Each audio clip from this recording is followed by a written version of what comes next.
How do I turn this thing on? Oh, there we go. Hi.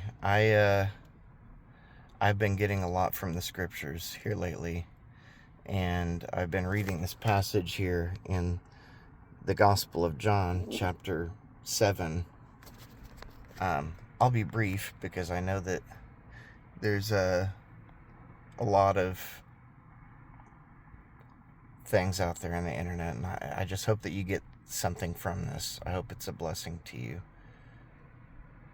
John chapter 7, verse 25, it says, "Now some of them from Jerusalem said, 'Is this not he who they seek to kill?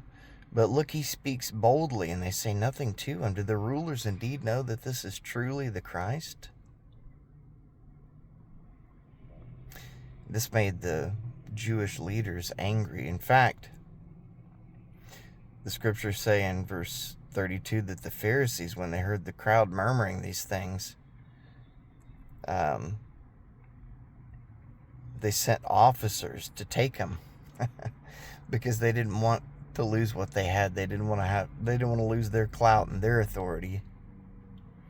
But in verse 28, Jesus cried out, and as he was teaching in the temple, and he said, "You both know me, and you know where I'm from.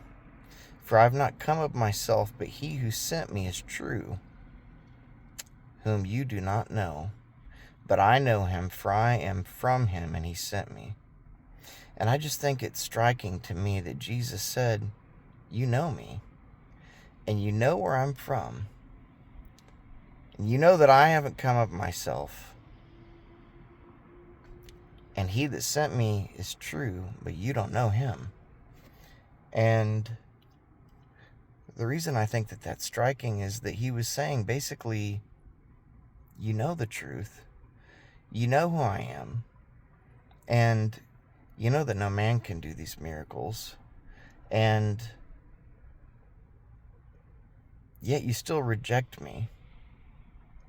And there's a reason that they rejected him.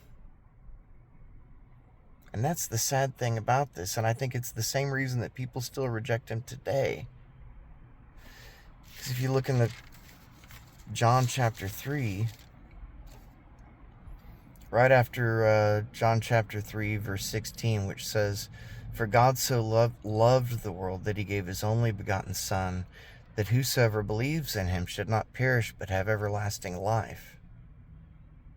For God did not send his Son into the world to condemn the world, but that the world through him might be saved." In verse 19, it says, "This is the condemnation, that light has come into the world, but men loved darkness rather than light because their deeds were evil." I think many of the leaders, Pharisees and Sadducees in Jesus' time, they knew. They knew who Jesus was. They were afraid of losing their place. They were afraid of losing their position. They were afraid of giving up what they had. And sin is the same way.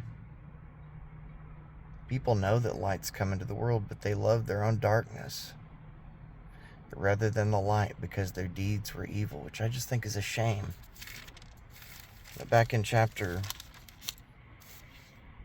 7, verse 38, verse 37, Jesus, in that same chapter, he gives an open invitation. He says, "If anyone thirsts, let him come to me and drink. And he who believes in me, as the scripture said, out of his heart will flow rivers of living water." So there's an open invitation, guys. Do you want it, though? Some people do. Some people would rather keep what they have. How do I turn this thing off?